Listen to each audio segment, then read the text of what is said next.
시청자 여러분 안녕하십니까? 헬로티비 뉴스 부산입니다. 지난해 부산역 광장에 청년 창업과 도시재생을 위한 겁점 시설이 조성이 됐습니다. 일명 부산 유라시아 플랫폼인데요. 하지만 당초 목적과 다르게 이용되고 있다는 지적이 제기되고 있습니다. 보도에 김한식 기자입니다. 국비 360억 원이 투입돼 지난해 9월 부산역 광장에 문을 연 부산 유라시아 플랫폼. 도시재생과 청년 창업 클러스터 조성이 목적이었습니다. 하지만 개관 전부터 삐걱거리기 시작했습니다. 최초 경제진흥원이 운영기관으로 선정됐지만 무슨 일인지 건물이 완공되기도 전에 도시재생센터로 변경됐습니다. 단순히 운영 주체만 바뀐 게 아닙니다. 이 건물에 들어선 사무실 18곳 가운데 3분의 1에 육박하는 5곳이 대관용, 즉 돈을 받고 빌려주는 용도입니다. 건물 입구에 자리 잡은 사무실은 판매 시설로 사용 중입니다. 나머지 9개 사무실에는 도시재생과 창업 관련 기관 단체들이 입주해 있습니다. 하지만 이들 기관과 단체에서 운영하는 프로그램은 관광과 교육, 세미나 등이 대부분입니다. 심지어 홍보관도 들어가 있습니다. 그래서 창업 지원이 전혀 없는 게 아니고 대부분 다 창업과 관련된 어떤 유관기관들이 들어와 있고 저희 센터가 하는 일도 창업과 관련된 일들을 하고 있어요.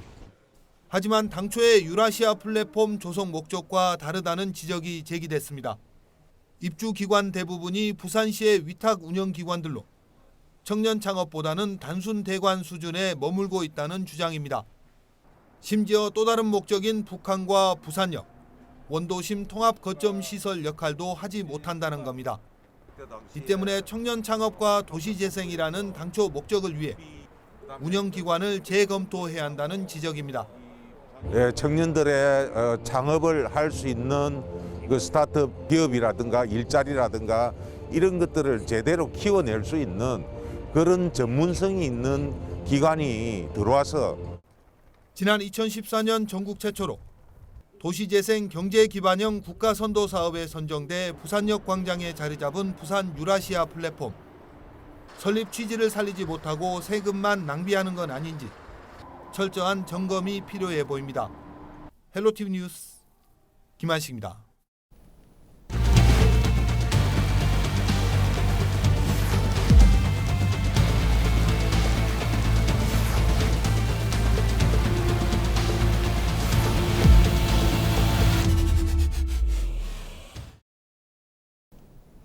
학령 인구 감소로 지방대학의 위기는 이미 현실이 됐습니다. 벚꽃이 피는 순서대로 대학이 사라진다는 자조적인 목소리도 나오고 있는 실정인데요. 지방대학의 현실을 차선영 기자가 짚어봤습니다. 2020년도 부산대 모집 인원은 정시와 수시 모두 포함해서 4,509명이었습니다. 이 중 3,400여 명이 등록을 포기했는데 합격생 4명 중 3명꼴이었습니다. 지방대학의 위기는 이미 현실이 된 모습입니다. 올해 26만 명이 지금 태어나는데 18년 후에 한 40%가 대학에 온다고 보면은 학교에 온다고 본다면은 그럼 대학 10개 중에 8개가 없어집니다. 그럼 이건 강력한 어떤 특별법 제정 없이는 안 되는 거죠. 고3 학생과 재수생, 대학 진학률 등을 종합해 추산하면 올해 대입 가능 인구는 48만여 명, 그런데 전체 대학 입학 정원은 53만여 명입니다. 대학 입학을 희망하는 모든 학생이 대학에 들어간다 해도 정원을 못 채우는 대입 역전 현상이 시작되는 것입니다. 학력 인구의 감소는 지방 사립대와 전문대 경쟁률 급감으로 고스란히 드러났습니다. 2021학년도 서울 지역 대학들의 수시 평균 경쟁률은 14.7대 1이었지만 지방권 대학의 경우 평균 경쟁률이 5.6대 1에 그쳤습니다. 수시 전형에서 수험생 한 명이 6번 지원할 수 있다는 점을 고려하면 사실상 지방권 대학의 상당수가 정원 미달을 기록한 겁니다. 수시 모집 경쟁률 6대 1 미만인 대학을 지역별로 보면 경북이 15곳, 부산 10곳, 전남이 9곳이었습니다. 이런 상황에서 지방대학들은 신입생 유치 경쟁에 사활을 건 모습입니다. 충남대에서는 수능 전 영역 1등급자가 입학할 경우 학사와 석박사 전 과정 등록금 면제는 물론이고 한 달에 120만 원의 학업 장려금을 지급하겠다고 하는 등 지방대학들은 저마다 파격적인 장학 혜택과 선물 등의 유인책을 내놨습니다. 하지만 또 다른 문제는 신입생이 지방대학에 입학해도 자퇴하는 비율이 높다는 것입니다. 최근 5년간 지방대학 자퇴생은 경북대가 2,300여 명, 부산대와 전북대가 각각 2,200여 명에 달합니다. 입시 전문가들은 자퇴생들의 대다수가 취업 등을 이유로 수도권 대학에 편입하는 것으로 분석했습니다.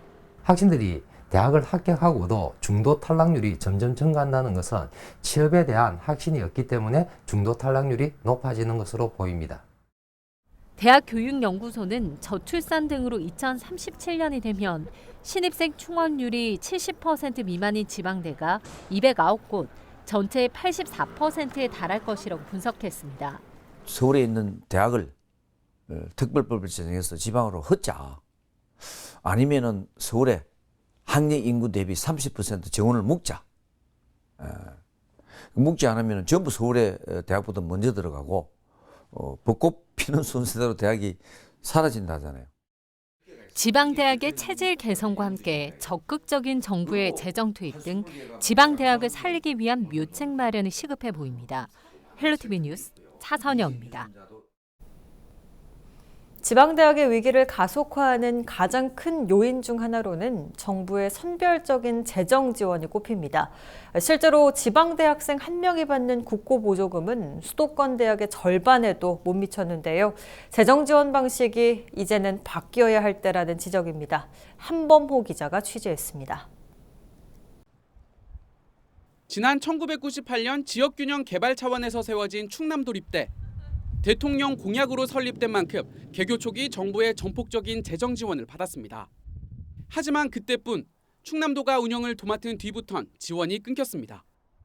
지자체 예산만으론 기반시설 확충 등에 나서기엔 한계가 있는 상황. 그나마 전국 대학 평가 결과에 따라 정부로부터 목적성 사업비는 받고 있지만 이마저도 수도권 대학들과의 힘겨운 경쟁을 거쳐야 가능합니다. 무엇보다 시급한 것은 지방대학교에 대한 정부와 사회의 관점이 변해야 한다는 것입니다. 지방대학을 단순히 인재 육성의 기관으로 바라보는 소극적 관점을 벗어나 양극화 해소와 지역 발전의 핵심 주체로 바라보고 지원하는 새로운 패러다임이 요구됩니다. 실제 수도권 대학과 지방대학의 재정 지원 격차는 상당합니다. 2018년 사립대학생 1인당 국고보조금입니다. 지방은 181만 원으로 수도권 386만 원의 절반에도 못 미쳤습니다. 1996년엔 수도권의 70%였는데 격차가 훨씬 더 벌어진 겁니다. 대학별 지원액을 보면 수도권 쏠림 현상은 더 심각합니다. 상위 10곳이 절반 가까이를 가져갔는데 지방은 포항공대 한 곳이 유일했습니다. 정부나 지자체, 기업으로부터 연구 등을 의뢰받아 얻는 수익도 차이가 확연합니다.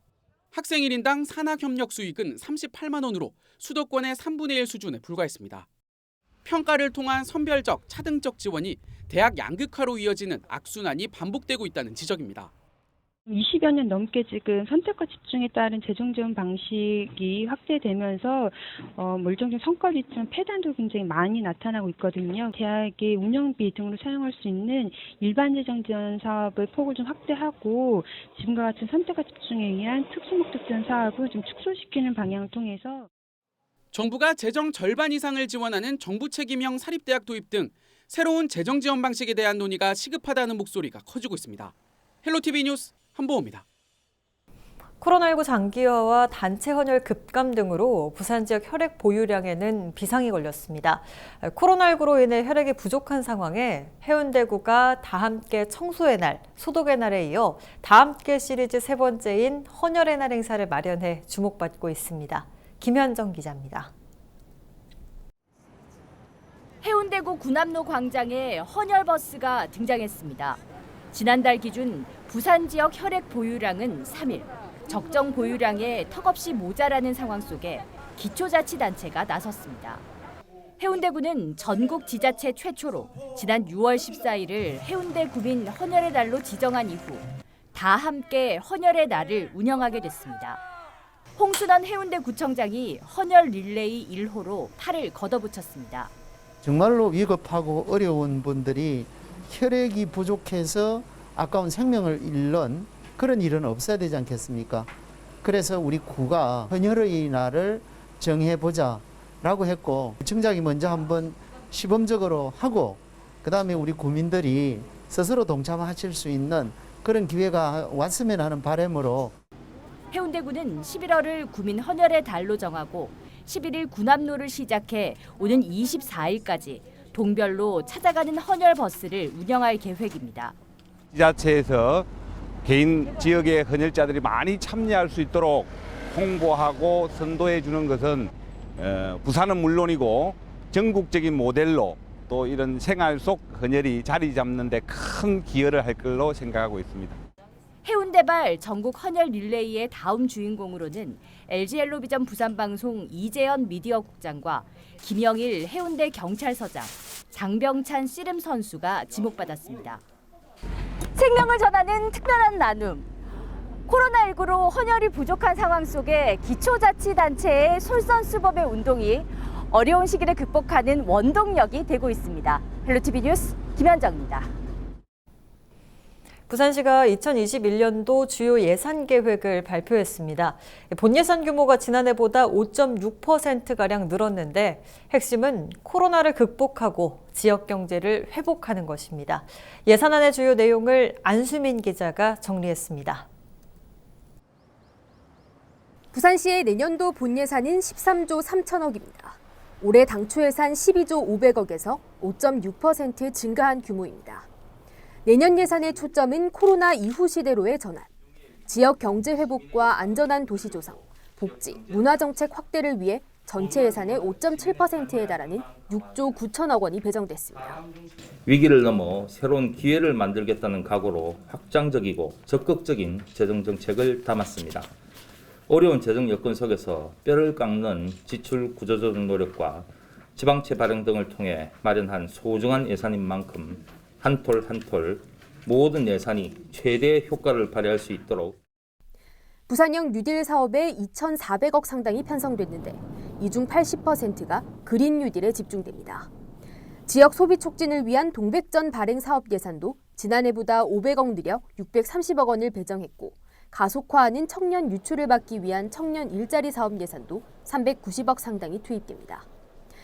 감염병에 대비한 방역 시스템 구축 사업도 새롭게 신설되면서 2,300억 상당이 편성됐습니다. 문화 분야에서는 부산 오페라하우스 건립을 위한 예산 800억 원이 배정됐고, 국제 관광도시 육성 사업에도 예산 160억 상당이 투입됩니다. 부산시는 코로나19 등의 여파로 지방세가 올해보다 감소했지만 국고 보조금이 10%가량 늘었고, 내년도 업무 추진비를 50% 삭감하는 등 지출 구조 조정을 통해 재정 건전성을 유지할 계획이라고 밝혔습니다. 부산시는 내년도 예산안을 부산시의회에 제출했습니다. 헬로티비 뉴스 안수민입니다.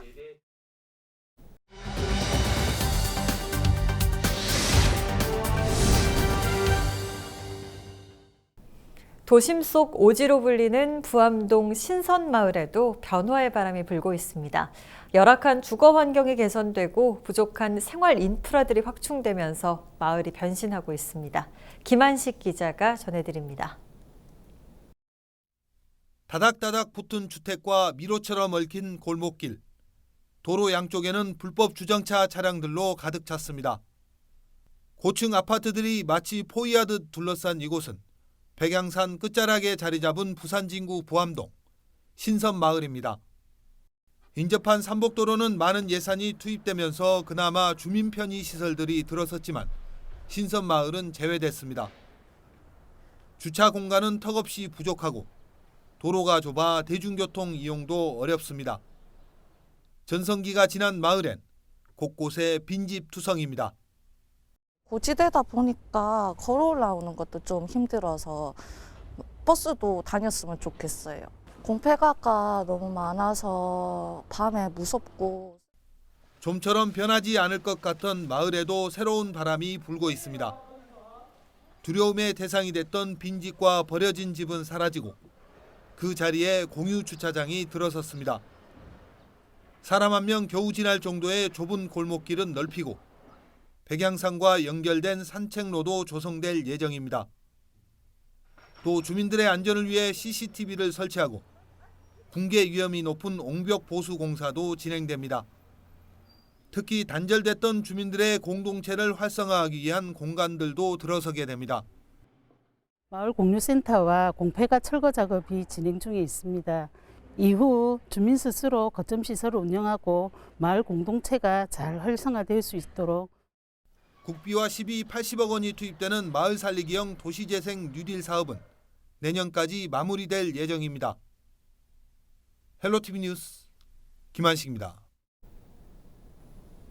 해운대구에는 대한체육회 공공스포츠클럽 지원을 받고 있는 16세 이하 클럽 축구팀이 있습니다.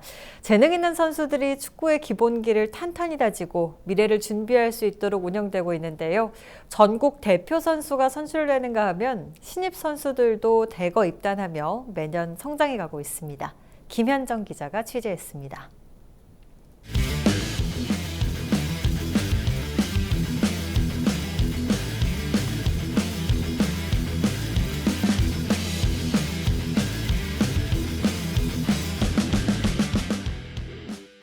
대한축구협회가 독일과 프랑스, 네덜란드 등 축구 강국의 유소년 축구 시스템을 바탕으로 운영하는 영재 축구 선수 육성 프로그램 골든에이지.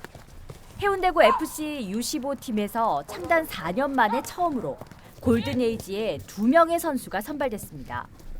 이 팀은 엘리트 지향주의가 아닌 공부하는 축구 선수 육성을 하는 팀이기에 이번 선발이 더 큰 의미가 있습니다.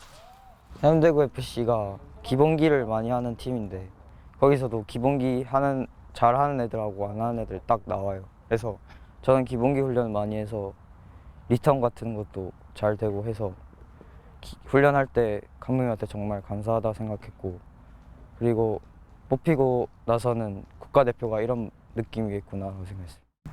해운대구 FC U15 팀은 저마다 학교도 다르고 하루 3시간씩 훈련하고 있지만 매년 성장하고 있습니다. 특히 내년에는 신입 선수가 대거 17명이 입단하며 창단 이래 가장 많은 43명의 선수로 팀이 운영됩니다. 주장을 맡게 된 배경민 선수는 각오가 남다릅니다. 학교는 다 다르지만 축구할 때만큼은 똘똘 뭉쳐서 축구도 열심히 하고 공부도 열심히 하는 팀입니다. 내년에 가장 많은 선수들이 들어와서 주장으로서 부담도 많이 되지만 제가 먼저 솔선수범이 되어서 주장으로서 다 함께 이끌고 한 발 더 뛰는 선수가 되겠습니다. 해운대구 FC U15 팀의 철학은 눈앞의 성적을 쫓기보다 선수 한 명 한 명의 미래를 위한 지도입니다. 해운대구 축구협회 기술위원장을 맡고 있는 김기식 감독을 필두로 프로축구 FC 서울의 전신인 안양 LG 출신의 구용찬 수석 코치 등이 기본기를 중심으로 한 훈련에 매진하고 있습니다. 당장에 체력 운동을 해가지고 애들이 경기 향상이 당장은 좋겠지만 지금 패싱이라든지 드리블 효과는 안 나오거든요. 근데 그거를 이제 꾸준히 훈련을 통해 가지고 자꾸 기초를 좀 많이 하고 있습니다. 나중에 미래 팀을 고등학교나 대학교 갔을 때 거기서 더 좋은 기술력을 사용할 수 있게끔 저희가 지금 훈련에 임하고 있습니다. 장산초와 해동초, 유소년 클럽 등 초등학교 축구팀 출신들이 꾸준히 해운대구에서 축구를 할 수 있도록 연결고리 역할을 하고 있는 해운대구 FC U15팀. 선수들의 성장만큼 해운대구를 대표하는 팀으로 더욱 성장하길 달려라 부산체육이 응원합니다. 해운대구! 헬로티비 뉴스 김현정입니다. 부산교육청이 최근 코로나19 확진자가 많이 나왔던 북구 만덕동 지역의 학생들에게 마스크를 지원하기로 했습니다. 교육청은 만덕동에 있는 16개 학교에 학생 1인당 마스크 10장씩을 지원할 방침입니다. 또 확진자 발생 등 비상 상황에 대응할 수 있도록 오는 20일까지 부산 지역 모든 학교에 학생 1인당 3장씩 지급할 수 있는 115만 장의 마스크를 비축용으로 배부하기로 했습니다. 부산시가 올해 연말까지 낙동강 하구뚝 개방에 따른 분야별 대책을 마련하겠다고 밝혔습니다. 부산시는 현재 진행 중인 낙동강 하구뚝 운영 개선과 생태보건 방안 연구 3차 용역 2단계를 통해 하구뚝의 개방 수준별로 하천과 해양에 미치는 영향, 농업과 어업, 지하수 등에 미치는 영향을 검토해 대책을 마련하기로 했습니다. 이상으로 뉴스 마칩니다. 저희는 언제나 지역 주민 여러분 곁에 있겠습니다. 고맙습니다.